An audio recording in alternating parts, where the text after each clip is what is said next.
I want Castore to be the Tesla of the sportswear market. This is Tom Beahon. He is the co-founder and co-CEO of Castore, the premium British sportswear brand which produces kits for sports teams like Aston Villa, Red Bull Racing and the England cricket team. Tom talks us through their incredible journey over the past 7 years and the importance of a British sportswear brand competing at the top table. We are a speedboat in a market of oil tankers, so we have to be more agile than anyone else, but we have to be more innovative. We have to be at the front end of changes. Sports, the business of sport, merchandise in particular, but I think more broadly, is still incredibly nascent. What's the toughest market to crack? Your home one. Why? So for us, the UK. Because... Tom, we are so excited for this. First, thank you so much for joining us. Delighted to be here, guys. Thank you very much for having me. Now, I just want to start. We asked about Castore and the reason behind the naming. Why did we decide Castore was the right naming? So very simply, when Phil, my brother and I started Castore, no one teaches you any of this stuff. Like, we had no experience. We were young guys when we started the business, so we were literally making it up as we went along. And as far as I'm aware, there's no book that you can read that tells you a good name for a British sportswear brand to challenge the huge guys that have dominated the market for a generation. So we were kind of thinking about ideas. I don't know how. I presume there was a few beers involved that evening, but we started to delve into Greek mythology. And in Greek mythology, there's a very specific story of two brothers, Castore and Pollux, who challenged the Greek god Zeus, and clearly kind of 3-4 beers down at this point, we thought that is an exceptional analogy for us as two brothers challenging the big guys of the sportswear world. And then we made what I think with hindsight was the right decision to go with Castore rather than Pollux.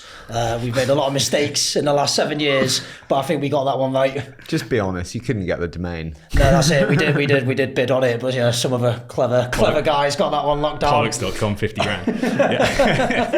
Yeah. What you obviously mentioned your brother and the kind of beginning story. What is the background for you guys? How did you come to build Castore from the sporting roles that you obviously had before? Yeah, so I guess background, very normal working class family, born and raised in Merseyside. Our mum was a teacher, our dad worked in construction. So there was no entrepreneurial role model kind of whatsoever. And I guess in a way that's not uncommon for young boys growing up in Merseyside, sport was religion. Everyone wanted to be a professional athlete. My sport was football, Phil's was cricket.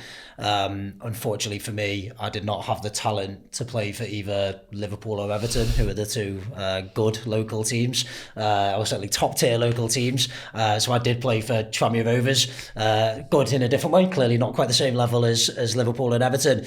But I was probably fair to describe myself as good, but not good enough to make it anywhere near the highest level. So you're kind of left with a decision to make at what in the real world is a young age. So I was 22 when I stopped playing football, but in the world of elite sport is kind of middle-aged. You know if you're going to make it at the highest level or not.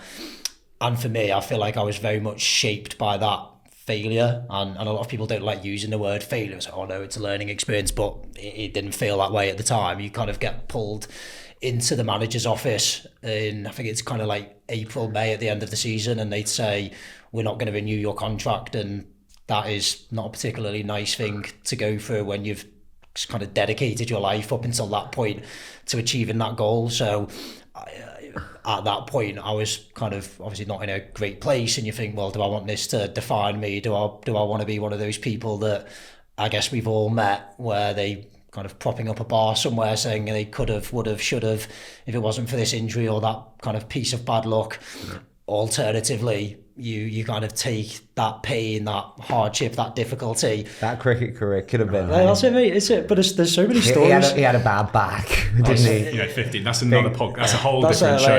If anyone's interested in that. Let's do that one separately. But I do have a big thing actually. But I genuinely think there's so much untapped potential where young people almost make it as professional athletes, not quite good enough, but then they don't go on to achieve what they could do because generally they've not been in education as long as other people and they kind of get lost in the system.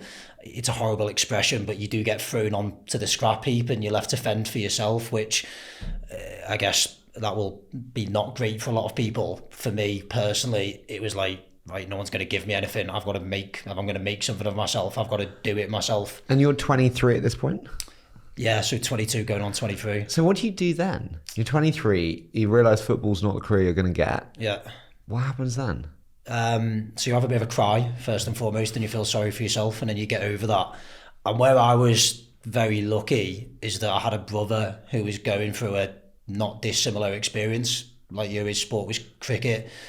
I guess similarly to me, good enough to make it at a decent level, but not good enough to get to the highest level. So we're very close as a family, very close growing up, and we were kind of talking about it. Like I say, we were both going through this similar experience in a different way, but would say, what are we going to do with the next stage of our lives? Like, this is a really not nice feeling. We don't want to be a statistic. Like, you read this many people get thrown on the football or cricketing scrappy. What are we going to do?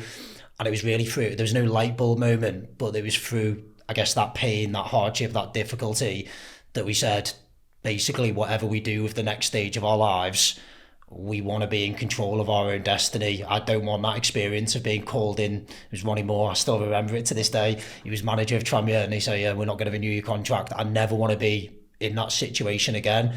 And the only way that we could think that you're guaranteeing never to have someone else tell you that you failed is if you start your own business, because win, lose or draw, it's completely in your own destiny. There's no one to blame. There's no bad luck with injuries. There's no bad luck with tactics. It's all on you. And I guess that probably scares a lot of people, and it really wouldn't appeal to them. But it was the opposite for us. Having had that experience early in our lives, we just ran into it with 2 feet and felt the worst has already happened. We wanted to be professional athletes. You don't get what you want in life always. The sun still rises the next day. Got nothing to lose now. We're just going to go for it. Was there a power in two? As in having someone else going through that same thing? You mentioned the number of players that fall out of the system like this at a young age. Just having that person really close to you with the confidence to kind of go with you on that journey, did that make a difference in your mind? 100%, and for 2 reasons. So firstly, just the emotional kind of sharing that pain and hardship and difficulty, and I guess firstly realising that this dream that you've literally geared your whole life to up until that point, you've made huge sacrifices. When your friends are starting to go out drinking and meet girls and having fun, you're not doing any of that because you're going to bed early on a Friday night because you've got a game on a Saturday morning. All of those sacrifices come to nothing and you've failed. So almost to get over that, it's like mourning, you've got to get over that failure. To have someone just to share that with, I think, was massively important. But then secondly, when it came to starting Castore, in a way, and I have thought about this, and I can't think of anything other than just pure dumb luck. Phil and I are very similar in certain ways. We're both very driven, we're both very intense. We both like to get up at 5 a.m. every day without an alarm. Like, we've got quite a strange way that we work every day. But we're very different in terms of our skill sets, and that was just completely fortuitous. Castore would not have done half a tenth of what we've done, either if it was me alone or if we both had the same skill set. So we were just really lucky to have each other in that sense. Can I just dive in on that moment though, where you have your brother, you guys have been doing cricket and football respectively. You haven't built businesses before. You don't have a ton of family cash behind you. How did you get first product? How did you decide what you were first going to do? So that was difficult. Yeah. But it's part of the journey. So again, kind of, I mean, this was probably 10 years ago that we started thinking about it, and then it kind of get going and it builds momentum. But now, and I don't know if this is completely true or I'm just imagining it in my own head, but it feels like everyone expects success to be instantaneous. We all look at Instagram every day and see the glass of champagne, the fast car, the holiday, whatever else. But going through the period of, I don't know what I'm going to do, how are we going to work this out, that those setbacks, those hardships, those challenges, that's an integral part of the process. So for us, like we were in Merseyside. I was playing football up there. We moved down to London because we needed to save money. So I went and got a job in finance because I was like, how can I earn as much money as quickly as possible legally? I'm going to go into finance. So I went into banking and Phil went into corporate finance. So we moved down here. We moved into a tiny flat together. We must have led the most boring lives of anyone who's ever moved to London, because we didn't go out, we didn't do anything, because we were saving all our money to start Castore. But it was, I guess, the classic entrepreneurial story that we had to be in the office by 8 a.m, but we'd be up at 5 a.m and we'd discuss Castore, what we're going to do, how we're going to do it, and then the same again in the evening. And it was no light bulb, it just built over time. How much cash did you need to say, Phil, let's do this? So there was two parts to it. There was a part when we were still both in jobs, and that was getting product designs, getting samples. We would like spend our holidays, so you get 20 odd days of holiday a year, and when you start a business all that stuff goes, because holidays don't exist, certainly not in the same way. But when you got your 20 odd days a year from the bank, we'd fly over to Portugal to meet factories, we'd fly to Italy to meet fabric suppliers, and we were funding all of that through our salaries. I think the first... But how did you know what was a good fabric supplier, what was a good manufacturer? I don't think we did, mate, being really honest. Like there was no special insight. It was all led by passion. It was almost like, we don't know what success looks like. We couldn't articulate, we're going to get it to this or that or the other. We had this, again, North Star, to use that expression, where we were like, why has no one ever built a British sportswear brand that competes with the big guys? You've got either the big Americans, Nike, New Balance, those guys, or the big Germans, Adidas, Puma. Why is there not a British brand that competes with those guys? And around the same time, you had brands like On Running, Alo Yoga, Lululemon had come earlier, but all slightly different, but with the same underlying thesis, which was the global sportswear market is so big. Why is there not space for a premium alternative to the big guys that have dominated it? And we had the same mindset, and we were like, well, there's got to be space in that market there. So at the beginning it was, well, let's just go and find the best fabric, let's go and speak to people who know more about us and tell us what is the best performance fabric out there. And it was very much just learn on the job, bump your head a few times, get better every day, build it organically. Did you experience, like as a footballer and as a cricketer, and obviously having certain kit manufacturing deals, etc., start to tailor how you knew what kits felt good, what materials were nice, and how you would then kind of build the products off the back of that? To a degree, yes. I think in my head we had an implicit sense of how the market worked. So if you've spent your whole life, which I had up until that point, in football, whether it's from a product perspective and you're like, well, I've got it's a Nike shirt, but it doesn't feel like a Nike shirt, this doesn't feel very good, or just intuitively seeing that, why have Real Madrid got so many more cooler products than anyone else?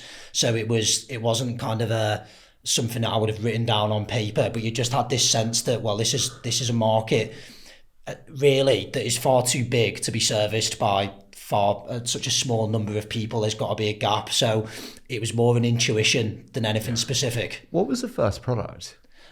So we did a t-shirt, and again, I remember it. We went to Italy, got an Italian fabric. We went to a Portuguese factory, and these guys were like best in the world. And I still remember to this day going for lunch with the owner of this factory in Portugal.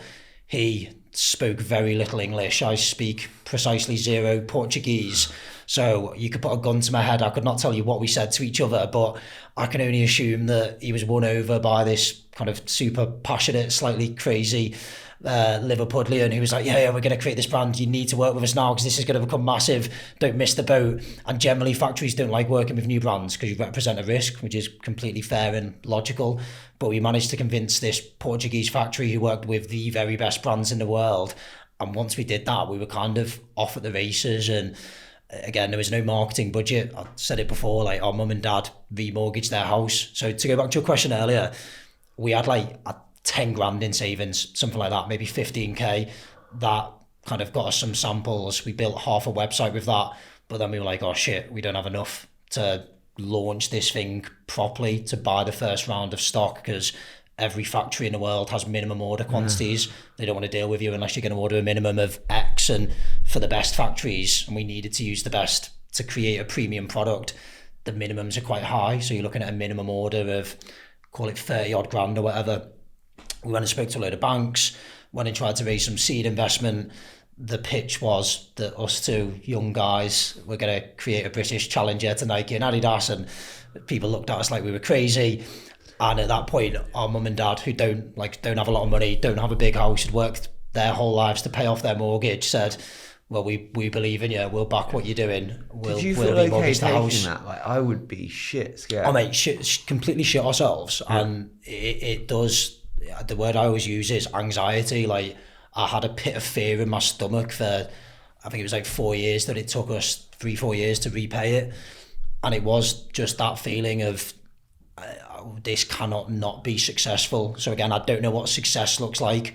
I couldn't say that Castore was going to get to 100 million, 200 million X valuation, but I'm not going to fail. So I'm going to work harder, work at weekends, go and speak to 150 people, and if 149 say no, I'm going to speak to another 150 until someone says yes to me. We're just going to make this work. And I think there's no singular route to success in life, but having not been to university, having not had a kind of formal business education, but just that sheer relentless drive to succeed, I think is a competitive advantage that I didn't really realise at the time. But at that stage, when you're sitting there and looking at the business you want to build, and you're referencing companies like Nike, Adidas, Puma, there's a massive gap in between from that first product that you create and being a competitor. So like, I'm interested in what was that market? You mentioned premium and you mentioned UK based, that you could digestibly understand and relate to as like a mission for you guys to get a presence to then leverage to build into one of those products. So I'm going to give some free advertising to Goldman Sachs, because we used to say our customer at the start is the Goldman Sachs Man. So we were men only to begin with. We didn't have women's wear. Women's wear is now the fastest growing part of our business. But at that time, and it was driven by no greater logic than we're two guys, we've got marginally less chance of fucking this up if we create menswear than if we try and guess what women are going to like. So we said our customer was the Goldman Sachs Man, which was, and this was back in 2016 before COVID. So we said, this is a guy that is in the office 5 days a week at 7 a.m, but will be in the gym 4 days a week at 6 a.m, doing a triathlon or a marathon at the weekend, and he's inherently competitive. And there was no brand that really spoke to that demographic. They were either wearing Nike or Adidas, which are great brands but mass market, or they'd wear Lululemon, which was kind of Genesis as a female brand, talks about yoga and well-being and lifestyle. This guy was competitive. They were focused on performance. So we said, well, if we can target that consumer, convince them that we care about their needs better than anyone else does, because the big brands are talking to every consumer. We'll just talk to you, and therefore we'll understand what product you want, how you want to be serviced. So in the early days, I would spend my weekends stood outside Equinox in Kensington. And after we'd started Castore, we moved back up. Finish that sentence, it could be misinterpreted. You obviously know the area better than me, or maybe that says something about you, mate, I don't know. But I would talk to the trainers as they were going in and leaving and saying, well, what do you wear? Why do you wear that brand? Would you be interested in a premium brand? And basically the way that we got Castore off the ground was we'd gift this like influencer marketing. We'd gift kit to these trainers and say, well, if you wear it with your clients and your clients buy, we'll give you a kickback on the sale. And it worked. I mean, nothing's easy in life, but it worked pretty quickly.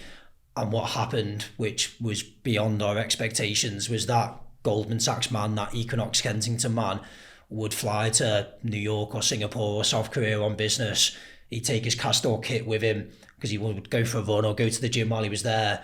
And then we'd see a flurry of orders through our website from like literally within a 1 mile radius of Goldman Sachs Tokyo or wherever it was, because it just spread via word of mouth. And the biggest challenge of this market, which is your competitors are huge, was also the biggest opportunity because there's so few new entrants. So when this new brand came, people were like, oh, that's interesting, that's different, the fabric feels a bit different, there's details there that my Nike t-shirt doesn't have. So it grew quite organically from off the bat. How did you think about having a single product versus multi-product from day one, having the ability to sell more than just the t-shirt to that Goldman Sachs profile? So and this comes back to the earlier question, we had two ideas right at the start, the first of which was there should be a premium British sportswear brand that competes on the global stage. That was our overarching thesis idea. But aligned with that, we knew that the market for global team sports was broken, and this is the point of having lived and breathed that world. You knew that Nike and Adidas focused almost all of their resources on a tiny number of teams: Real Madrid, Barcelona, Bayern Munich, Paris Saint-Germain, those kind of guys. So we felt if we can create a premium sportswear brand, if we can build a supply chain, an operational infrastructure, a logistical infrastructure, a technology platform, we'll be able to leverage those attributes to go and disrupt a market that firstly has some amazing growth drivers behind it. Sport is globalizing, sport is digitizing. There's a lot of really exciting things happening in sport, which is why this podcast exists. But secondly, it's a market that has had almost no disruption for a generation. Like, the same brands had partnered with the same teams. There hadn't been a lot of innovation. So we felt right at the start, we knew it'd take us some time to build the credibility to get into that market. It's hard work to partner with, from a kit perspective, with a major football, rugby, cricket, motorsport team. But that was the ambition right from the start. So that was always in our minds. Let's build a brand that will allow us to disrupt that market. So I'm really interested in that, because that's something I think it's kind of a theme as well. But when you start off like that as a premium business in a very specific space, you know, you may be competing with the likes of a Lululemon or a Gymshark or similar, and then when you go and play within the manufacturing side, that's a very different type of market. So, like, from your perspective, what did you need to do to get to that level? And why did you, like, as an investor, I would say do not do that. Yeah. That is a distraction from core. You don't have the resources. A lot of people did, and we had investors. We'd done a couple of small rounds by that point, and a lot of people did, and it was a completely fair thing. But I think, again, there's probably two aspects to it. There's the personal. Phil and I are the type of people that I'm willing to work harder than anyone, be grittier, be more resilient, do whatever it takes. I will suffer more pain than anyone. If you put me on a treadmill next to you, I'm not getting off. Either they're taking me out in a body bag or I'm going to win. Like, we shouldn't do that test. Let's do it after this. You guys there you go. I like that. That'd be a good challenge. We'll get the camera on. Maybe we can evolve the podcast. We should actually do this. This is the launch video for the show. We've got some spare kit. Right, there you go. Let's get it on YouTube. We can both become influencers. We could actually do this across multiple. I love it. But I'm willing to do whatever it takes. But I can't do that if the stakes are small. So I've got to be excited by it.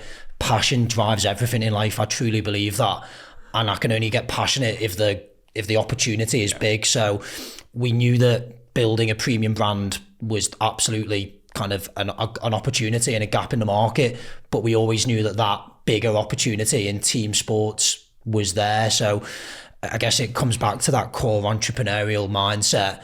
Investors, experienced people whose opinion I massively respected, exactly as you say, we're like, what on earth are you doing? Why would you do that? Football is generally considered mass market, working class. How can you combine that with a premium brand? And our view was the amount of visibility, brand awareness that you get through being on Sky Sports, being on Match of the Day, is going to outweigh any amount of traditional advertising that you can do. It's just the upside far outweighs the downside.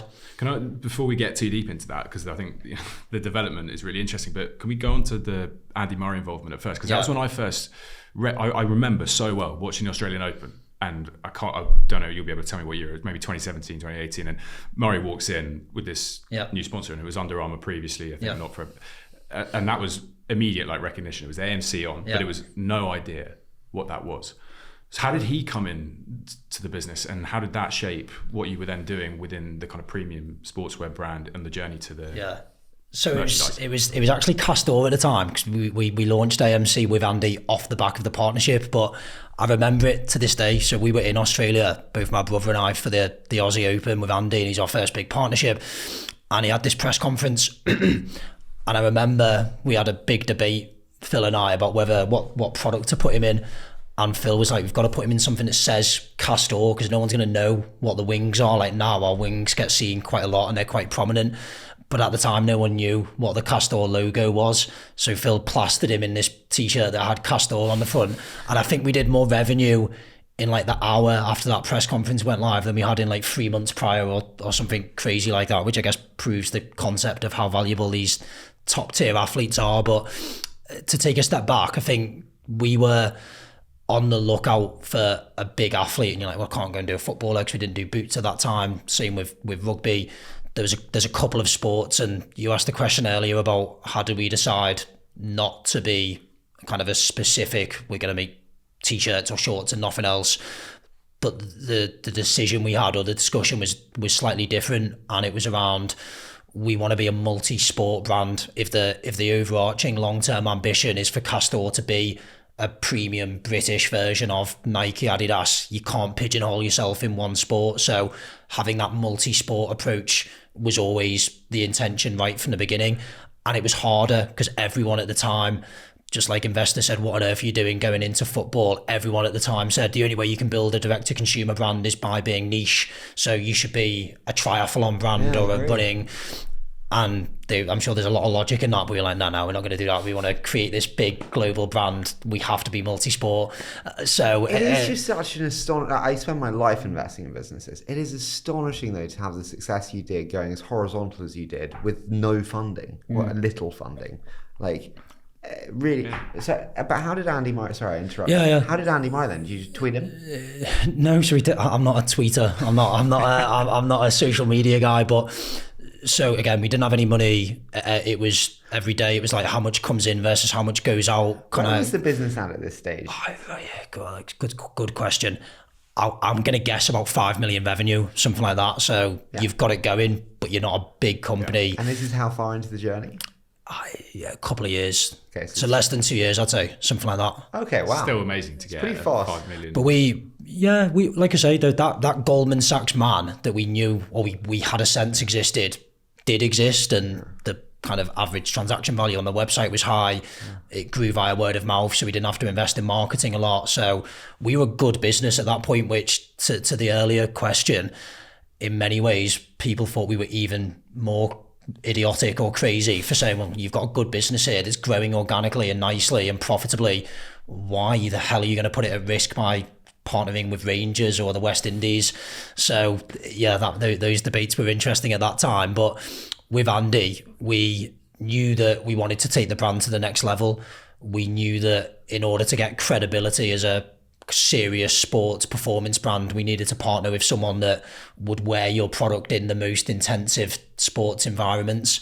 So what we did was gift product to people around athletes. So their personal trainer, their coach, their manager, their agent, their masseur, whoever it was, we just wanted them to keep seeing the brand. And I guess the good old-fashioned saying, which I am a massive believer in, of the harder you work, the luckier you get, it was very much the case here, that we'd kind of do all this stuff and try really hard. And Andy kept seeing the brand, and as luck would have it, he was coming to the end of his previous agreement. I managed to get myself in front of him, and Andy if you ever get him on the show, he may have a different perspective, I don't know, but I really lent into we're young working class brothers, we got this big global dream, and on these, obviously with Jamie, two guys from a pretty working class background that have gone on to achieve amazing things, and I think that resonated with him. Can you take me to the meetings, or is it like you sitting in a coffee shop? Are you sitting in No, so that meeting, again, I still remember it, because I don't know if we're allowed to swear, but I was so fucking nervous. You can swear. It was a big thing for us. I mean, it's a big thing at any time, but it was a big thing at that time, and I had my little suitcase of product to show him, and you feel like a traveling salesman. But I don't know if it was a negotiation tactic on behalf of Andy's agent. If it was, it worked incredibly well. But they took me to the room at Wimbledon where only like champions are allowed to sit, and there's like this picture of Andy in the background with his Wimbledon trophy, and then there's little me sat there like, oh my god, how the hell have we got here in 2 years? I still remember kind of packing orders on my mum's kitchen table kind of thing. But if he's taking you there, you know he's serious. You knew he was serious. You knew, and it's I think, again, Andy may have a different perspective, but I think the story resonated with him, of these two guys that have got this big ambition and a load of energy, but the product was the driver of why he wanted to partner with us, which, if I think back to our success in the early years and now kind of fast forward 7 years, people talk about the big partnerships that we've done, and there's been a lot of exciting things, but what was the case right at the beginning and hasn't changed is, if you make a superior product, you've got more than half a chance of winning in life. Can I ask you, so you then have that meeting, How do you thrash out a deal? Like, what does that look like in terms of partnership? I guess it all starts with the relationship. So everything in life is relationships. The most valuable thing you have is your reputation. And for us at that time, it was our first big one. So again, we were learning as we went along. And I always say to the team now, because I'm really trying to encourage a culture of move fast and break stuff. We're a speedboat in a market of oil tankers. We have to be more agile than our competitors. So I always try to say to people, don't worry about making mistakes. Just please do not make the same mistake twice, and try not to make an expensive mistake. So if you fulfill those two criteria, I'm not going to ever be disappointed at anyone for making a mistake. I'll be the opposite and be disappointed if you're not trying to do things differently. But in this case, it would have been obviously a big mistake if we got it wrong.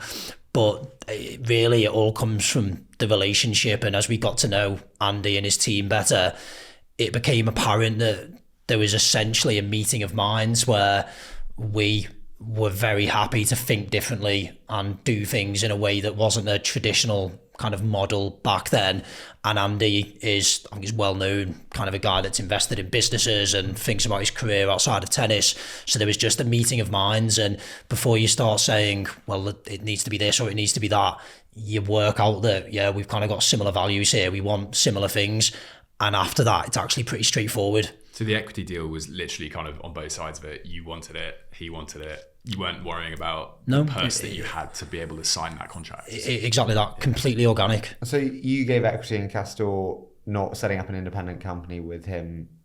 So he became an investor in Castore as part of the process, which fair play to him, because there's a lot of athletes that wouldn't have done that. And I think now it's a bit more in vogue, isn't it? But back then, Andy, I think, was kind of a pioneer in saying, well, actually, this has got the chance to give me more upside, but more importantly, I can help this business. I care about it. I'm passionate about it.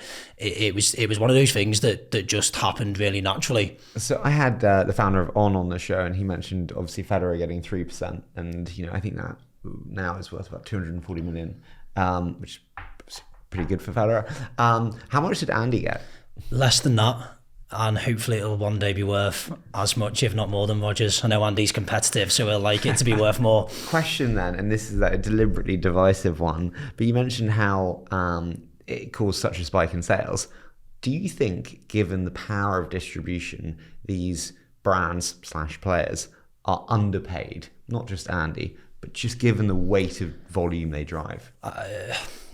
It's an interesting question. I think the cohort of athletes or talent, entertainment, film, music, that genuinely move the dial is really small. Yeah. There's very few people that do that. Those guys and girls should think creatively about how they maximize their brand and leverage their platform, community, whatever else. But I do think they are the exception rather than the rule. Personally, I always think, let's be creative. So whatever the market has been previously, where we pay you this and maybe there's that, let's just think creatively. Let's start with a blank sheet of paper. You want to align interests. So whether it's doing a partnership with Andy Murray or Rangers or England Cricket or Red Bull Racing, the most important thing is aligning interests and say, well, how do we both win? Because if you're Beyonce and partner with a brand and just say, well, pay me loads of money, the brand is on the hook, and if it doesn't go well, they're not going to win. That partnership, that relationship is not going to be sustainably successful. So one of the big, and it sounds really simple, but it's harder than you might imagine, is structuring these partnerships where both of your interests are aligned. You both know what the goals are going in. We want to grow the brand, we want to go into new markets, and you both are rewarded as those things are achieved or not. You've both got skin in the game. There's not a disconnect between one and the other. Do you have equity kickers? And this is kind of really delving into business and sport, but aligned to those milestones. So is it like you get a flat percentage fee for the partnership? Or is it like, if we hit X number of sales, we get an additional 0.25%? So I won't talk about Andy or anyone else individually, because that wouldn't be right. But the principle of, as the business grows, as the business achieves objectives, I'm very positive on that as a concept, because exactly as we've said, it encourages people to work together. It makes sure that everyone is aligned on the objectives. Everyone's rowing the boat in the same direction. They're willing to go above and beyond to make things happen. And again, if you take a step back and think about Castore, particularly how we entered the team sports market, you need people to go above and beyond. That's not an easy thing to do. Very few brands have ever penetrated global team sports. So not only do we need to be innovative and come up with a creative model, you need, we call it the marginal gains, you need to find the 1%. So having an athlete or a partner that is rewarded if that extra thing happens makes a really big difference. And to go back to Andy, he made a massive had a massive impact in the short term from kind of a revenue financial perspective. But I would say as big an impact, if not bigger, from a credibility perspective when we went into team sports. Again, I can't speak for Rangers. They were our first big football partner. I'm certain that having Andy Murray as a partner, the stamp of approval that he gives you, helped us win that partnership. And also, I'm assuming investment. When you're going into some of these companies, when you eventually need that capital, having Andy Murray is your front and centre. Correct. Exactly right. And again, it comes back to how do you be creative? How do you think differently? So let's go to Rangers. So then you're sitting in the Rangers. This is because I think the first is so important. You know, Andy was the first, say, big brand or big person to really kind of put his name behind your brand. When you then go to Rangers, what are their core considerations? Because I'm sure they have concerns around supply, your ability to fulfill. What did that look like? So the best way to answer that is to start by saying, why was there a gap in the market? And our view was the incumbents, Nike, Adidas in particular, would only focus on a very small number of teams. So therefore, there was a significant number of teams that have huge fan bases, deeply passionate fan bases, often very international, if not global fan bases, that were completely under-optimized. No one in Oregon or in Herzo, where Adi are, was sat there thinking, right, how do I grow the revenue of Rangers or Newcastle or these guys? Because they were focused on Real Madrid or Paris Saint-Germain. Combined with that, the Premier League were doing these big international broadcast deals. So there's more kids in the Middle East, the Far East, Southeast Asia, South America watching the Premier League, getting visibility of the Europa League, the Champions League, which again is a big opportunity, but someone needed to unlock that value. So going in, we were saying our fundamental pitch or way that we could be different was we will focus on growth. Are those brands, can they look you in the eye and say that they're going to be focused on growing your merchandise revenue, extracting or unlocking value from your global fan base? That in itself was a very powerful message. But when you say that, does that mean product? So you're providing like product outside of match day kit, let's say? It's a combination. So product is a big part of it. The bespoke nature of the product, the breadth of product, as you say, outside of match day, training, travel, accessories, lifestyle, collaborations, limited editions. To do that is hard work. It takes planning, it takes focus, it takes consistency. Nike have a market cap of 175 billion. Adidas is 35 billion. To sell an extra 10, 20, 50,000 units for a Rangers, a Feyenoord, a Red Bull does not move the dial. It's not changing the share price. No one is going to be strategically focused on that. Is that even good business though? I didn't mean that rudely, but like you're just massively enlarging your SKUs with a load of new products that are actually quite niche and specific. Is it good business? It is good business, very much so. You have to remember that in addition to the product that is expanding, and I would say elevating as well, so enhancing the bespoke nature, the quality of that product, the channels through which you're engaging with fans are evolving. So traditionally, football shirts have generally been bought in, when I was growing up, Sports Direct or JD. That was kind of the two places that you'd go to buy a shirt, or the stadio itself. Yeah. Now, through digital channels and social media as ways of engaging with fans, as well as the fact that the fan bases are far broader, far more global, far more diversified from a demographic perspective.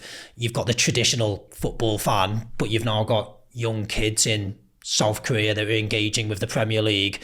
the way that you can engage with them is very different than it has ever been before. So it's not only the product, it's the channel through which you're engaging with that fan and the nature of the fan. They want different products. They don't necessarily just want to buy the replica jersey. On that as well, what's the rules, and is there part of a discussion where you can distribute through your own website as well as like club websites? Because I would imagine if you can do it through your own stuff, you obviously get access to all your other products. So you're looking at these markets going, unbelievable, we can sell Rangers on our own website, and all the fans then can see the rest of our lines. So it's a very much a deal by deal basis. There's no standard, and that again comes back to this core principle that no one had thought about this market creatively. I think everyone had looked at it and said, oh, Nike and Adidas, they're so big and powerful, don't even try, there's no chance, they're so big, you'll never beat them. And we, whether it was youthful naivety or I don't know, we said, well, why not? There has to be an opportunity there. Are Nike and Adidas doing as good a job for and I always call them the Super League. Obviously the Super League failed, but their focus is on the Super League teams. Every team outside of that global elite does not get the same level of product, the same level of distribution, the same level of support. So for us to say, well, we can maximise value for these teams, help them grow with financial fair play becoming more prominent, having a partner that will genuinely focus on helping you grow, driving more revenue, sharing data around who your fans are, where they are, what their buying habits are, how do you unlock value from that?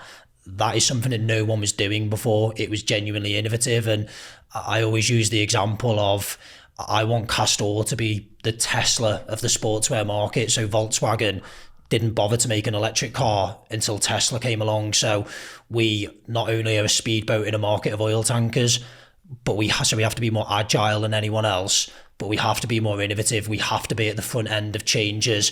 The sports, the business of sport, merchandise in particular, but I think more broadly, is still incredibly nascent. You've got amazing business fundamentals where fans don't change the team that they support ever, but you haven't had people think about how they tap into that and how they maximize value both for the fan but also the teams. Can I ask, what does that look like from a cash flow and an inventory management perspective? Because you've got these quite specific and narrow SKUs, as you said there, with kind of this breadth of product for a more specific customer base.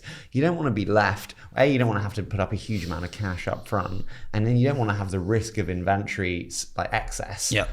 How do you plan? So a big part of inventory management is that Castore is a digital first, data-led business. So we have data on the teams that say, well, you can see, you have all the data historically, whether team is winning, losing, drawing, fans are revolting against an ownership, anything else, winning trophies, the good, the bad, the ugly, what is average attendance, how many jerseys have been sold, what is your core fan base, because you can be pretty confident that you're going to sell that amount of inventory per year on top of that. And where we start to put strategic plans in place, for example, when McLaren have a really popular Australian driver, you say, right, what are we doing to penetrate the Australian market? Red Bull, a really popular Mexican driver, what can we do to penetrate that market? Champions League. Correct. Right. Obviously, opportunity in the Middle East off the back of an ownership change.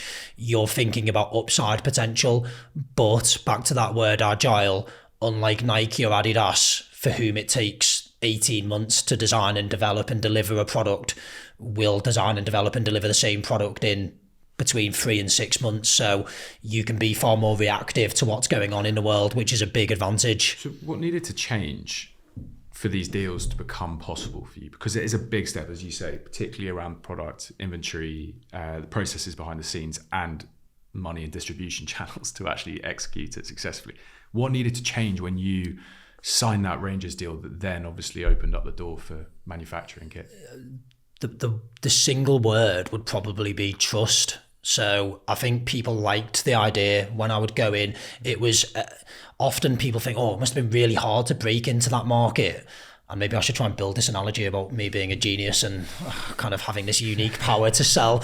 But I mean, I could say that, but I'd be lying, unfortunately. The reality is the market was broken. Castore would not exist if the market for team sports was working efficiently. The teams were waiting for us to come and speak to them and say, look, we think we can do this differently. We think we can help you grow your revenues. We'll share that upside with you in a way that it hasn't been historically. We're going to prioritize you in a way that the big brands haven't previously. We're going to focus on digital and data. People were ready and waiting to hear that. But the big question, and you alluded to it earlier, was, well, can you deliver? Do you have a supply chain? Sports is unlike any other sector. I've got quite a few friends who are kind of C-level people at fashion or generic retail businesses, and I always joke with them that if they're kind of 2 weeks late delivering a spring summer collection, they just keep selling autumn winter and hope that the weather's bad, and generally their customers won't notice. If I'm 2 hours late launching a Rangers shirt, bad things will happen. So the intensity within your supply chain and the operating model is incredibly high. It's difficult, but I look at that as a massive positive, because it's a big barrier to entry for anyone else to come in. So from a business perspective, it's very attractive to me. Can I ask one that's a little bit challenging, but it's like you said about kind of the small number of people that can drive huge amounts of volume. And then when we look at the opportunity within kind of secondary teams, and I don't mean that disparagingly when I say secondary teams, but not Barcelona, Real Madrid, Chelsea, is that not a paradox? Which is like very few people drive real sales, but we're going after secondary teams, your Salford, your whatever that team may be. Is that not a paradox? It's a good question, and clearly there is a delta. So a Red Bull, a McLaren and Newcastle are clearly going to sell something very different than a Salford or some of those other teams. But the underlying principle that sports teams have been underserviced historically, they've been under-optimized historically, that is equally applicable throughout the pyramid. What I do think is really interesting is, again, there's been very little disruption and innovation. So as you go down the pyramid of football, you've got some huge teams in League One with some big fan bases, some very passionate fan bases, and often fan bases that aren't contained domestically. And you speak to teams and they'll say, oh, we wait for fans to come over once a year and buy a shirt, which is, in my opinion, utterly illogical. That's not just in football, that's in other sports. It's kind of international teams. We partner with the Republic of Ireland. You've got huge kind of cohorts of Irish expats in Chicago, Boston, New York, but someone needs to focus on connecting them with that product. So up and down the value chain, the size of the prize exists, there changes, but actually the principle is very similar. Do you want to go into the top tier? Or actually, is it enough owning the second tier, which is amazing and broad, but you wanted to go into the top tier? I think the beauty of sports are that there's always opportunity. So clearly this podcast is called The Business of Sport, and sport is big business. We all know that. But it's also emotive. And in my experience, the big brands, because there's so few of them, on cyclical bases, their strategies change. So they'll focus on this sport, not that sport. They'll focus on individual athletes, not teams. They'll focus on X rather than Y. And that opens up pockets of opportunity, which mean there is always there's something there in the market available. Our job is to build the Castore business, the infrastructure, the model, so that as and when those opportunities present themselves, which in my view they always will periodically, you're ready to take advantage of them. Is there a bad team for Castore? And I'm not saying like you don't not name me a name, but like, is there a profile? And so if we looked at, I don't know, a region where the Goldman Sachs Man is definitely not present. It's a really interesting question, and so I don't think I'd phrase it as there's a bad team. But I think there's teams that better fit our brand. And again, we've been on an amazing growth journey. And as with any business that grows rapidly, you learn along the way. And one of the learnings has been our model works, the ability to unlock value for teams, the ability to grow their revenues and grow those revenues at higher margins is very attractive. But you don't need to partner with everyone that wants to partner with you. That's been a big learning for us. Be disciplined, be strategic, focus on where you can add the most value. As I said earlier, I do think that the market, as you go lower down, will evolve, and some brands that have been around a long time and haven't moved with the times, haven't innovated, haven't digitized, haven't evolved their supply chains. I think there's going to be some interesting things happen in the next kind of 12 months and beyond. As you mentioned, you've had like a demand and a margin for error when you enter these partnerships that is now virtually null. So have you had those moments where you have had to go into these relationships when something hasn't worked and try and communicate, save that? How does that work when it isn't going to plan? It's an interesting one. I guess without ever taking anything for granted, and you have to have humility in this industry, because as soon as you think you've worked it out, it has a funny habit of punching you square in the face. So you can never be complacent. But I don't think it's an overstatement to say that we've had far more successes than ones where it has been challenging. Equally, again, clearly the nature of sport is it's so intense. There's always a challenge around the corner. So when those inevitable challenges happen, there's nothing you can do to stop them happening. The nature of dealing with elite athletes are that there's a problem here or there. The key thing is how you react to it, and I think that's where, again, being a founder-led challenger brand, we are the underdog, we are the disruptor. Being really honest with people, having those, I said earlier that your reputation is the most valuable thing you have. Relationships are the most valuable thing that you have in business, so that when that happens, if there is an issue, someone can phone you up and say, look, this has happened, and they know that you're going to care, they know that you're going to do something to try and fix it. It's massively important. If that's contextualized into what we saw, and just with something like the Aston Villa situation, that's like if there's an issue with a product, the material with it, and I know some extenuating circumstances where then there's a lot of discomfort, particularly from one side of the teams associated with Villa.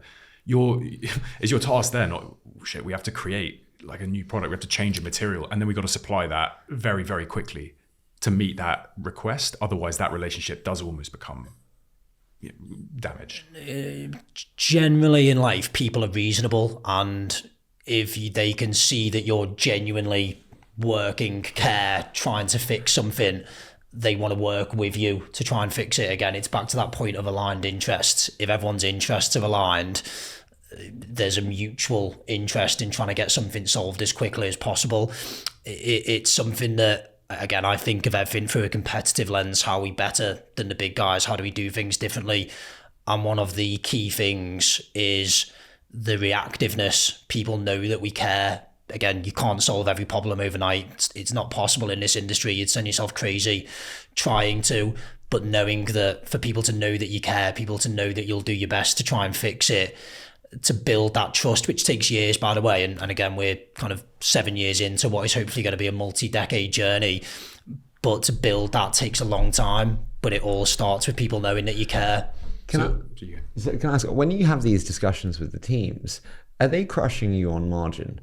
They're going, oh, well, Nike and Adidas are offering us X. What can you offer us? When we think about actually just like margin optimization on a per deal basis, how did that look?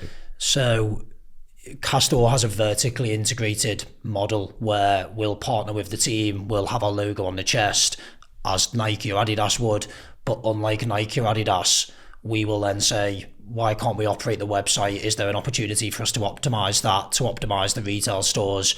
We'll invest in CapEx if new stores need to be opened. We'll look to optimize the wholesale market. So generally speaking, if you have that vertically integrated model, which to my knowledge, no one else in the market does, your margins are attractive. The focus then is on saying to the team, rather than let's really focus on squeezing every inch out of this, it's having a strategic plan to say, what is the size of the prize here? Where do we think we can grow revenue to? And how do we structure a deal where I'm incentivized to do that and you're rewarded for helping me do that? Yeah.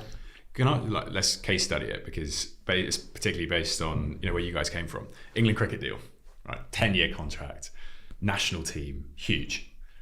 Tell us a bit about that kind of process, the aims of the business when going into that kind of tender, and how that really materialised for you. England cricket's been massive for us. To partner with your home nation is dreams are made of, right? Like watching the team walk out at Lords in the Ashes genuinely is one of those pinch me moments where you're like, again, I remember hiding in the toilets on the train down to London because I couldn't afford a ticket, and I had to come down for a meeting, and now I'm watching this happen. You're like, oh, it's just life, bloody hell. In 8 years.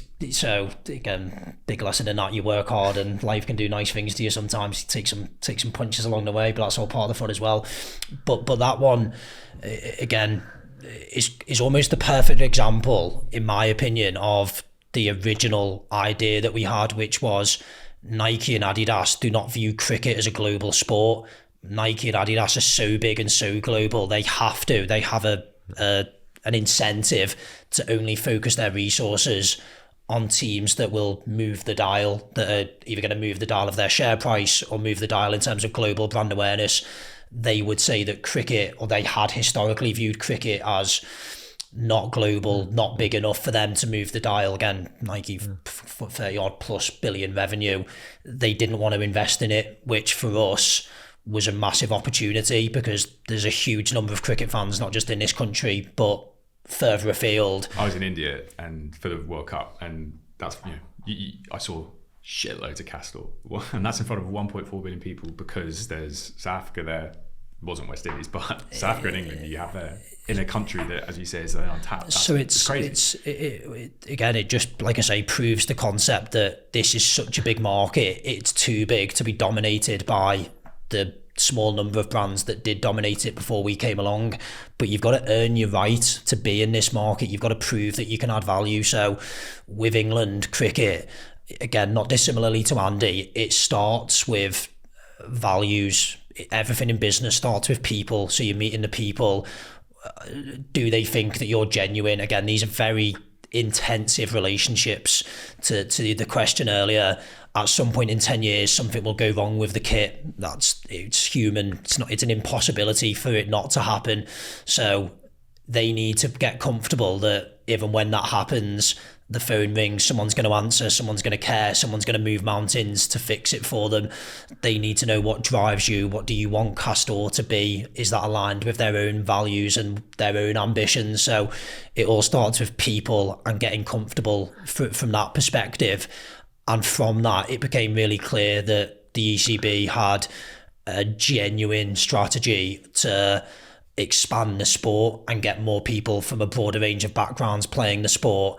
And kit, how you engage with fans, is a part of that. It's not the only part, but it's part of that ecosystem. So having a partner, previously they'd had New Balance, prior to that they'd had Adidas. I'm not going to speak about those guys because that's not my business. But again, probably we wouldn't have had the opportunity we had if either of those guys had done a stellar job. To have a partner that says, well, those young people that you want playing cricket will be on Instagram, will be on TikTok, will be looking at websites. We are a digital brand, we're a data-led brand. We can create cool products that help get those people excited about the sport. I think that was quite appealing to them. When you said data-led a couple of times, I feel like so many of the incumbents, so many kind of innovation officers will speak about being data-led, data-driven. I mean, I'm being an adventurer here the whole fucking time. What do you mean when you actually say Castore's data-led? You're acquiring huge quantums of data every hour of every day. So either through our own websites or the team websites. And historically in sports, it's one of the big untapped opportunities. Teams were not thinking about, well, how do we optimize this data? How do we understand our fans better? Again, if you think even as recently as a decade ago, football teams would sell their season tickets to the fans. They'd turn up and watch the game. They'd either cheer or boo depending on what happened, and kind of the relationship ended there. Whereas through data, you can see, well, what pages on the website are they looking at? How much money are they spending? How frequently are they buying? You can build a far clearer picture of who your fan is. You transpond that to a Formula One team. Where in the world are your fans? Are you seeing a big spike in revenue in Saudi or Qatar or Toronto when the Formula One is on that weekend? How do you build lookalike audiences that allow you to optimize that? So sharing that data for us to be able to share that with the team is very valuable for them. Do they want it back? Because I don't mean this rudely to the teams, but they are not always as educated on data usage. I think it's a journey, and it's probably hard for them to build that infrastructure themselves. It's the reason that we've raised, or one of the big reasons we've raised the amount of money that we have, is to invest in that technology platform, that data capability, because for a team to do that themselves, it's not just expensive. And for a football team, if a pound can go into that platform that could go into a player, someone's going to need to argue really hard for it to go into a tech platform rather than a player, because players win games, tech platforms generally don't. So if we can build that platform and be market leading in providing that service to a team so that they don't have to do it themselves, that's a very attractive proposition. Are you worried about becoming a consultancy? Because like having a tech platform is one thing, but then you then need to decide on the data that gets spit out, and you need to then act on that data with decisions. Are you worried about becoming kind of a boutique consultancy for each team then on top? Like you could build a great business on the back of that, by the way. It's a good idea, maybe you should do it. The answer is no, I'm not worried about that, because the more information I can share with these teams, the more I can help them, the more valuable a partner I'm going to be. And again, take a step back. We're 3 years into a long-term journey. How sports will evolve, in my mind, there's no doubt whatsoever there'll be more kids in more corners of the earth watching the Premier League, watching Premiership rugby, watching the Ashes in 10 years than there are now. So someone will need to build the platforms that connect with that ever expanding global community, shares knowledge with the team so they know who their fans are, what their fans are thinking, and ultimately helps them monetize that community. So I think it's good. We've talked pretty much exclusively historically, but this is a long journey for you guys, and you're at the start. So what is next? How are you looking at the future? Where are you targeting? What's Castore got for us coming up? So a big part is geographic expansion. So we've proven our model now. We've proven that we can partner with teams. There is demand in the market excuse me, for our offering. The incumbent brands, we're not servicing the market in the optimal way, and we've proven that we have a model that adds value. So then you think about, well, where do I expand? Where do I take this to? And it's always a really interesting but exciting challenge for a founder or an entrepreneur, where I guess inherently we're ambitious and we're driven by ambition. So you think, oh, there's so many opportunities in South America. How do we go over there? Look at what's happening in the Middle East with the Saudi Premier League. What do we need to do over there? Look at how rugby is growing incredibly quickly in Japan. What are we doing in the Far East? Australasia again. So there's opportunities all over the world. For us, it's a case of being disciplined, but very much the focus is on international expansion. And then the second piece, and we've not talked about it much today, every time I partner with a new team, my logo, the Castore wings, on TV or on social media are being authenticated through those athletes, through that team. How I build a global brand off the back of that is really exciting. Opening new stores, launching international websites, looking at more athlete partnerships. We want Castore to be a global brand. Can we just dig into the geography side? There's two elements I'd love, and actually JC from Felix said I had to ask this, but he said, how important is winning the US and being a key player in the US as part of the next few years for you? It's a really interesting one, because clearly, I mean, the US is the biggest sports market on the planet. If you have ambitions to be a global sportswear brand, you can't have those ambitions without a plan for the US. Really? Because if you look at the English Premier League penetration in the US now, growing faster than ever, better adoption than ever, you can have the Premier League, but get the US because of it. You don't need to be sponsoring, I don't know, you name your teams, the LA Galaxy or whatever. Well, they have a different model in the US where leagues do centralized deals. Yeah. So the NFL will do a single deal with Nike, same with the NBA. MLS will do a deal with Adidas. So there isn't the fragmentation that exists here in Europe, and I don't think there's the same level of tribalism and rivalry where if you partner with Rangers, you're not doing a deal with Celtic, full stop. I don't think that same rivalry or tribalism exists in the US, where teams all accept that they have the Nike swoosh and it's a generally standardized product served in a fairly standardized way. Are there pockets of opportunity within that? I think that could be really interesting. But if I think about my priority list and where Castore has a right to win, I know that we can do some really interesting things further across Europe. I know that we can do some really interesting things in the Middle East. So it's all about prioritising and allocating resources efficiently. Sorry, so okay, totally with you there. Can I ask secondarily, I might get in trouble for this. I get in trouble afterwards for being opinionated. We saw Chinese Football League get a lot of money pumped in and pretty much collapse to where it is today. And maybe I'm in trouble for saying that. Yeah, no. Good. Ticking that box. And Saudi, I think we're going to see the same here.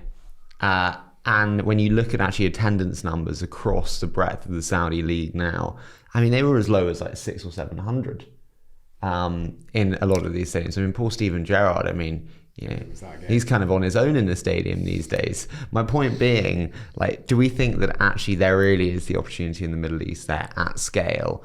Or could that be a misuse of resources when looking at the opportunity cost of that dollars? So I think you'd be a fool to predict success or failure in Saudi one way or the other. So I'm not gonna do that. I'll give you my perspective. The ambition that Saudi in particular and the Middle East more broadly has in sport is long held and is very clear. The Saudi 2030 vision, hosting the Football World Cup. These are not short-term ambitions. To my knowledge, China never had the same stated strategy. And again, to my knowledge, didn't have the same government level support, particularly not from the top of the government, as is the case in the Middle East. What I do think is very different, as you allude to, is that there isn't the deeply ingrained history and culture of either watching sport or participating in sport. That, in my opinion, will change. I think there'll be a significant increase in runners, people playing football, people playing cricket in the Middle East in the next decade and beyond. The speed at which that happens, I think, will be where the debate is. I think the key is that this, unlike maybe what we saw with China, is so fundamentally backed by institutions well beyond sport, as in a centralised sovereign, if you want to look at this from a business, that ultimately it's long term, buying into projects like future hostings of World Cups, that you have to have that consistency up to certain times, and that will only continue. They're going to get into more rights across lots of different sports. They're going to buy access into leagues. You look at, I think, a really good example, Premier Paddle, where the Qataris have invested in Premier Paddle. They're looking at doing M&A across that space. Paddle is one of, if not the fastest growing sport globally. It's very popular. I was in Qatar last year for the World Cup. A lot of people playing paddle out there, kind of both locals and people over there for the event. So I think those guys are being really smart in positioning themselves in growing sports to be driving. Again, take a step back, what I said earlier, sport hasn't had a lot of competition. Sport hasn't had a lot of disruption and innovation. There will be bumps in the road. There always is. But I think what the guys in the Middle East have recognised is for them to be at the forefront of what are clearly global sports, globally recognised cultural assets, they have a chance to influence in a way that if you buy a train company or an airline or Harrods, it's not quite the same. You don't have that same level of influence. Charlie. Sport drives. Oh, don't be so negative on Sally. Sorry, Tom. This guy. Can I ask you? I'm such a shithead. To be honest, like of all the topics that I thought, I was like, oh no, what's he going to say next? It's a fair enough question. Topical question. My other question / concern was, like, we see the rise of obviously personalities. People are companies now. Like Messi, your big personalities and huge stars are companies in themselves. Do you worry that fans now follow players, not clubs, and what that does to the loyalty of your customer in buying that Rangers shirt if their star moves? In football, I don't see any major risk of that at all. I think that's an American view of the world, where players support Tom Brady no matter who he plays for, and you see the big spikes and then the dips in revenue accordingly.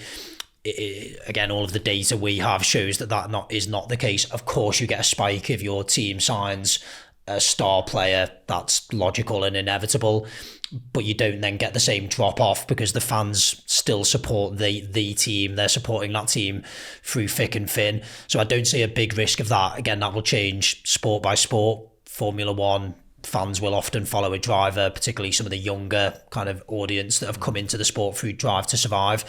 But that's an opportunity more than it is a threat, because the chance to create limited edition collections, limited edition marketing campaigns around that individual, if you're smart with the rights that you utilize and how you kind of do a deal to make sure that the athlete is compensated accordingly, again, we can bring value to that chain because we have a supply chain, because we have a digital platform, a way of engaging with customers that adds value and makes us an important part of the ecosystem. Do you measure cross-sell? And what I mean by cross-sell is there a way to define attribution between person buys Rangers shirt and converts to then buying core Castore line? Yes, we do. And it works. So at risk of stating the obvious, the more teams that we partner with, people are seeing your logo is becoming more trusted, you have their data, but more importantly, there's just that trust. They see your brand. You're not kind of any other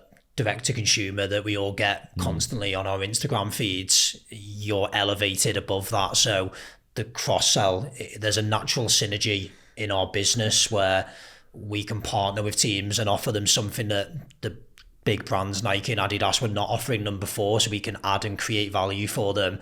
In addition to that, our own brand, the Castore brand, grows off the back of these partnerships through the great brand awareness that they give us. Can I ask, you mentioned punches in the face earlier, and like everything kind of looks up and to the right when you look at the journey, whether it's, going to, we're going to like Murray, going to Rangers, going to now the multiple teams that you support. What was the biggest punch in the face? It's a tough one, and this is not genuinely, it's not evasive, but the answer is my brain doesn't work like that. So when we've had difficult moments, and there's been a lot of difficult moments either publicly, and the nature of dealing in this market is that everything is scrutinized, so you accept that stuff happens publicly, which is not always good fun.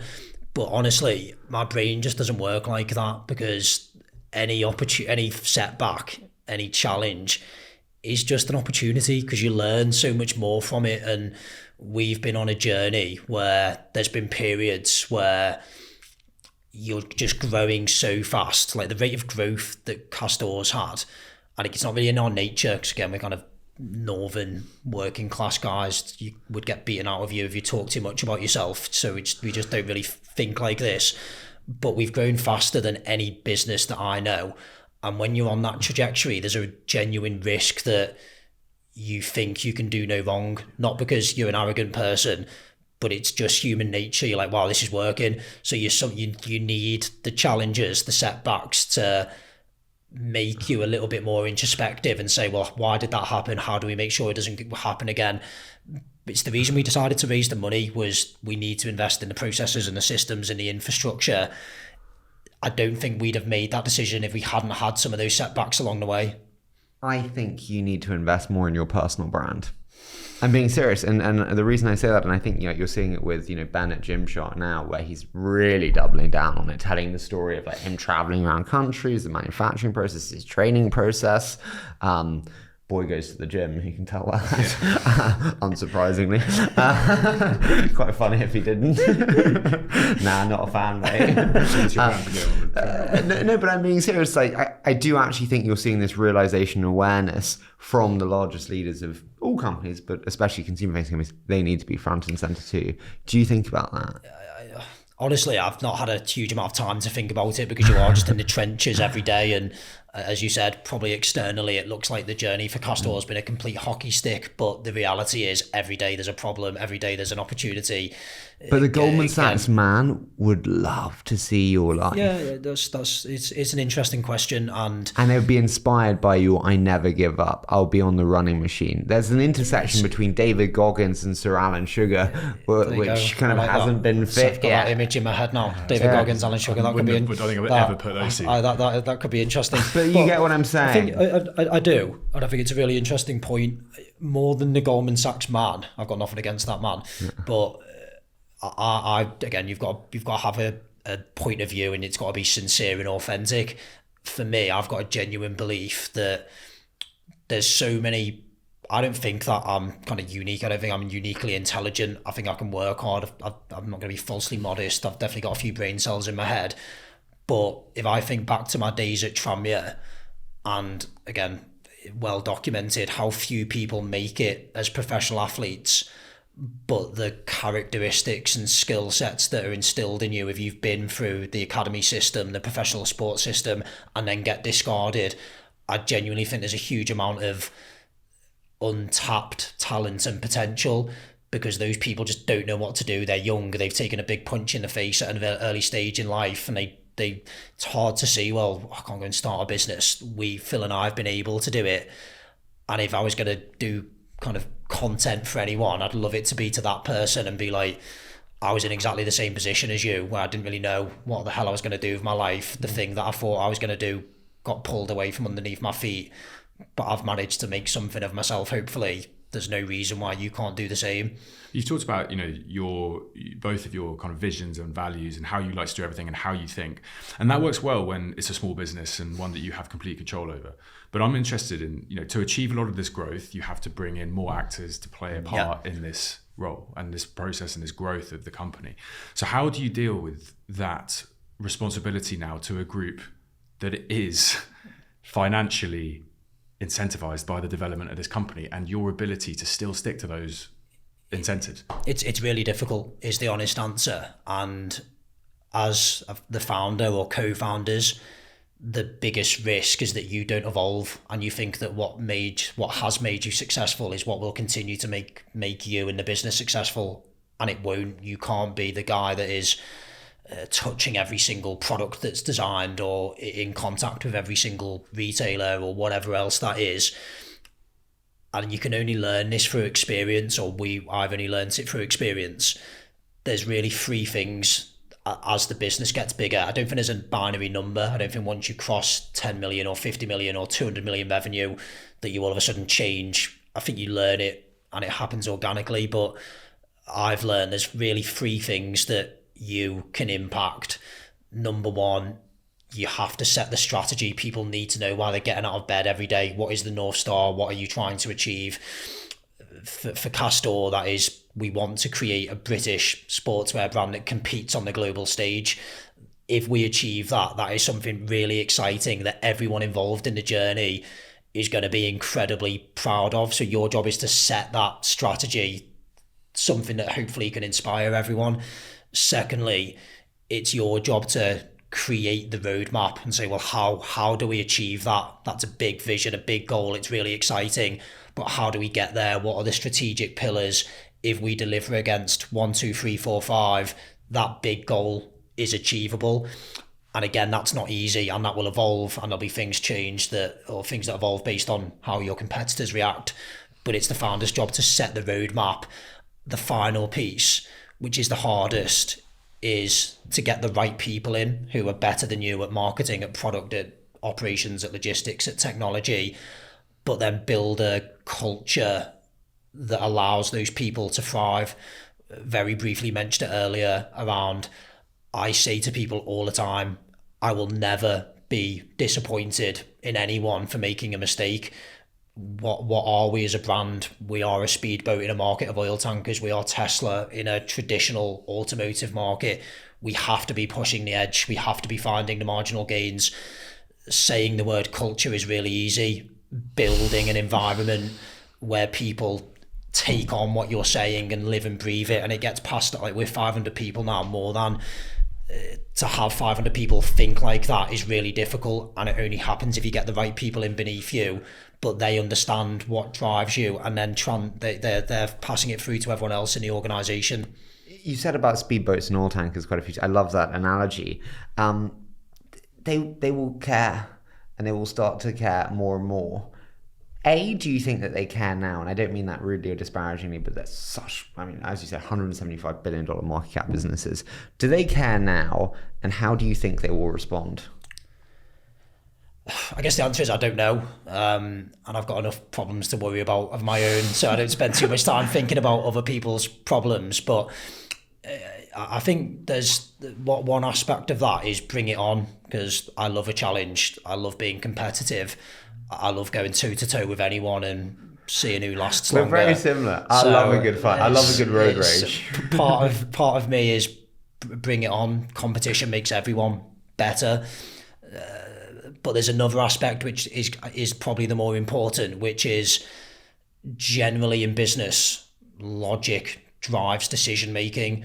And for the businesses that those guys are, of the size and scale that they are, to build the infrastructure, to put the focus and the energy into the partnerships that we do, is just not economically rational for them to. That's not to say that they won't for a period, but long term, I just don't see that happening because it's not economically rational.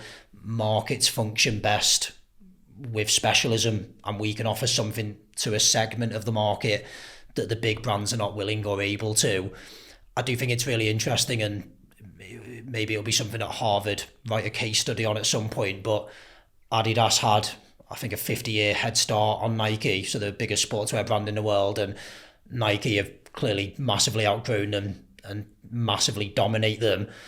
And I think a more interesting question as to whether those guys will kind of come in, try and eat our lunch, is, do Adidas try and compete with Nike anymore, or have they just accepted failure and accepted that they can no longer be as good as the swoosh? I think that's a really interesting question. I can't think of many examples in corporate world where a brand has been overtaken and dominated by another in a way that they have. Accepted failure, or maybe just accepted their place in the ecosystem. Because correct. There's always going to be multiple players, and if you can't compete right at the top, but you're still doing a 35 billion market cap, it's a difficult position. And it'd be an amazing question to ask someone. One thing I do worry about is kind of the unbundling of the ecosystem. Though, when you look at the rise of Hoka and you look at the rise of On Running in particular, like they're much more of a concern, I think, for Nike than Adidas. Yeah, because they're specific products. Specific products. And also the genesis of Nike and Adidas is in footwear. If you have the CEO of Adidas on here, or Nike, team sports is not a strategic priority to them, let alone any team that isn't Real Madrid or Barcelona. So I think Nike do 40 billion a year in shoe sales, which goes to show you the size and scale. So if someone takes 5% of that off them, it's a big deal. Yeah. What we're doing is, I would say, non-core for them, but for me, the better way of looking at it is, are they ever going to focus on it? So we can't compete head to head with them on balance sheet. If they want to pay more for something than us, they will always win. Where we can look a club in the eye and say, well, they might pay you more, but you're making a short-term decision there. Will they be as focused on growing? Will they share data? Will they expand the product range? Are they going to care about this as much as you do, or as much as we will? And that is where I think we will always compete, is by being the growth brand, the brand that wants to help teams grow. Final one from me. Is there, from day one, when you were sitting having those beers coming up with that name, to now when you're raising this money, a clear end goal? Or is it open and will always remain open to all the options that could potentially land on the table of a business like this? The latter. So completely open. As I said earlier, when we started, it was just two guys with a big dream and a load of passion and a load of energy, but with no clear vision of success, in inverted commas. So we knew, like I said, we felt there was a gap in the sportswear market. We knew there was a gap in the team sports market, and we felt, well, let's work really hard and try and fill that gap. But there was never a thought of, it can get to this revenue, or it can get to that size, or if we get that big, someone will buy us. It's just never been part of the discussion or thought process. There's so much room still to grow. We've grown quickly, but there's so much room still to grow. If you create a great business and are really focused on building something great, having a great product, building a great brand, adding value to teams, creating value within the sports ecosystem, there's always going to be exciting things. Who knows, maybe we'll buy one of them, but there's always going to be exciting things available. Ready for a quick fire? I think so. Okay, so we say a short statement, you give us immediate thoughts. Sound good? Sounds good. Okay, so what's been your biggest challenge? No such thing as challenges, only opportunities. I knew that in a minute. I knew that was going to come out. I got a shit question. When do you ever follow order? He could be a VC. It's like, what's your crap company? Oh, we don't have a crap company. There you go. What's the toughest market to crack? Your home one. Why? So for us, the UK, because Your core market, if you can do it, you've proven, and then everyone else looks at you and says they can do it there. Do you not think you have the nationalism though that comes into it, which is like, as you said, you're going to America, they're not patriotic to support a British brand, or in the Middle East, they're not like England Cricket Club. To a degree, but only after you've got the thing off the ground. No one's going to partner with you because you're British unless you can add value for them. So to get off the ground in your home market is, once you've done that, you're off to the races. What kit deal do you want most? I don't have a target list, genuinely. The way I think about that, I'm a big believer in life. Sorry, this is not quick fire, so I'll be brief. They never really are. A big believer in life that control the inputs and the outputs look after themselves. So I guess translate that to our business. If we create a great brand, a great supply chain, a great distribution network, a great technology platform, teams, my job is focused on the next time you've got a football club CEO or a Formula One chief commercial officer sat in this chair and they're thinking about who would I partner with. I want that person to think, I should go and speak to Castore. They're definitely interesting. Like, they're worth a conversation. I focus on that, and if we focus on delivering that, the exciting partnerships will come. There's no doubt about it. So we know you don't recognise challenges, but if there's something that keeps you up at night within the business, I feel like I should have a better answer. The honest answer is no comment. Plead the fifth on that one. I fall asleep before my head hits the pillow. That's the honest answer. I'll try and give you a better one now. What worries you? I wouldn't say worries, honestly. Again, I think the nature of starting your own business is you become so accustomed to dealing with, as I said earlier, anxiety. For me, nothing that happens in business is going to cause me more anxiety or stress or worry than not being able to pay my mum back. So I've looked the worst in the eye and I've come through it. So against that context, nothing really compares. You're a fit dude, if you don't mind me saying. Is that a question?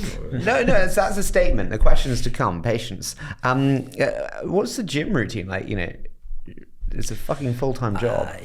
So I feel like, again, I should have a better answer. Like, I get up at 5 and then do a nice ice bath and then run a marathon and then go to the office and I'm there by 7. Unfortunately, that would not be the case. I go through periods. So I genuinely love fitness. I go through periods where I get a personal trainer and I'll really get into it. I like to box.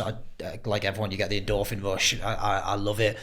And then I go through other periods where I go so deep into a Castore hole that it is literally my whole existence, and I'm probably not the best person in the world to live with, and that's not healthy. So you try and find a balance, but I'm not sure I've found it just yet. What's your day to day? So I'm a big early riser guy. So do you go to bed early? Yeah, I go to bed early. What time? So if there's not something going on, I'll be in bed before 10 p.m. But that is slowly changing, and 2 of the 3 investors that we've brought in are US based, so I'm enjoying the 10 p.m. phone calls. But yeah, I've always been 5 a.m. rain or shine. I'm a big believer in the consistency of hard work. I saw an interview with Vincent Kompany once, and he talked about a lot of people work really hard and they've got a load of energy and passion while things are good, and then they don't get the job promotion that they went for, or something bad happens, their boss doesn't like them, and then you see their energy levels dip, their intensity, their work ethic will slowly change. So I'm a big believer in, you have to be consistent. Working hard's important, but working hard consistently is more important. So I'm a big guy for whatever I'm doing. I'll be the first in the office and I'll be the last to leave. I know it's a cliche, but I've always been like that. No matter what I'm doing, I was like that when I played football. When I went into banking, I had no intention of staying in banking, but I wanted to be the first guy in and the last guy to leave.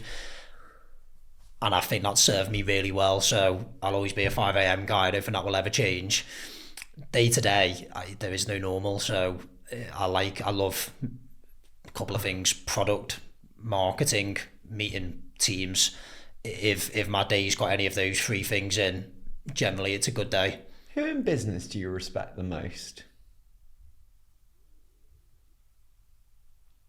So for me, it's Bernard Arnault. He has this brilliant line where someone says you have an irrational relationship to luxury. And he said, no, my friend, I have the most rational relationship to luxury. Luxury is the only place where you get luxury margins. It was brilliant. Fair comment. Yeah. So I thought it was a really interesting one.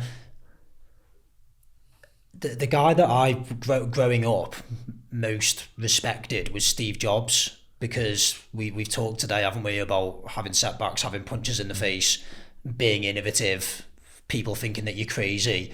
For me, he was the ultimate proponent of that, where he got kicked out of Apple in his spare time while he was kind of on gardening leave. He went and invested in kind of these amazing businesses and built these amazing businesses, just hyper focused on innovation, but probably more importantly, just dreaming big, just go and do big things. There's so many people in the world that love criticizing the man in the arena, as the old saying goes.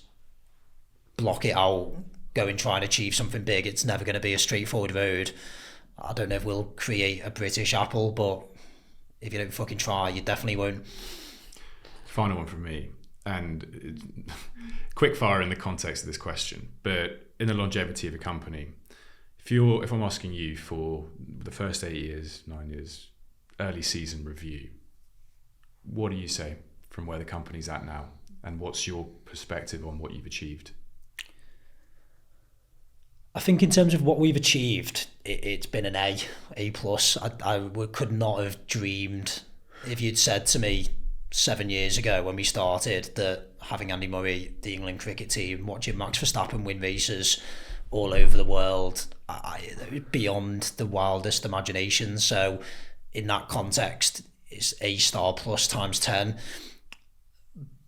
But of course, as an entrepreneur, you live and breathe it every day. You're in the trenches. And when that moment with Max Verstappen or Andy Murray or Josh Butler winning the world, like that happens, and then you come in at 5 a.m. the next day and you focus, you're not patting yourself on the back for those things. You're focused on all the things that can be done better. And it's this strange paradox that the bigger you grow, the more you internationalise, the more things there are that you can improve. So from the way I think about things, I'd say C plus, because there's so much operational, logisticals, people, like getting the right people into the right roles in the business. As we talked about earlier, do you go after the Middle East or the Far East or both? What can you do? All of these things, they're the reason to get out of bed every morning. They're the reason that you get excited. And we're nowhere near the potential that Castore still has. Final one from me. You mentioned some of the amazing people, Verstappen, Josh Butler, Andy Murray. I kind of am asking for a favourite, but I'm not actually. I'm asking for actually data driven. What was the single biggest needle mover for the Castore business in terms of any single event? So that Australia moment that you referenced before was, I'd say, the single biggest. I don't know if it was in terms of revenue, or in terms of like the revenue that we did. There might well be other things that have changed since then, just because the scale of the business has changed. But that was a transfer for me. That was a catalyst. Like I say, it gave us that trust. You've got to be really careful not to be emotional about stuff doing what I do, because sport is inherently emotional, as we all know, and you wouldn't be human if you didn't go and watch these things and have a tingle down your spine. Equally, when we're making partnerships decisions, the way I think of it, I've got people, if I make stupid decisions, that I've got 500 staff that might not be able to take their kids on a summer holiday that year, or they've got pensions to look after. So you can't be emotional about it, and I'm always very careful not to be. But the moment that I did get emotional, and I couldn't, it would be impossible not to, was when Rangers won their 55th league title in our first season with them as a partnership, because it represented so much more. Like, it was massive for the club that we needed to win that title for a reason that all Rangers fans know. And for Castore, and I think Phil and I, that partnership, we went into that Rangers partnership as boys and we came out as men, and there was almost this feeling that again, Rangers have got a passionate fan base and a global fan base. And that partnership and winning the league gave us the confidence that we can do this. Before it was a belief and an idea. We now know that we can do it. And everything that's happened since then would not have happened if it hadn't been for that moment. Brilliant way to end. I've absolutely loved this. Thank you so much for doing this with us. This is why we love doing this show. So honestly, you've been amazing. No, appreciate it, guys. Thank you very much for having me. Not at all.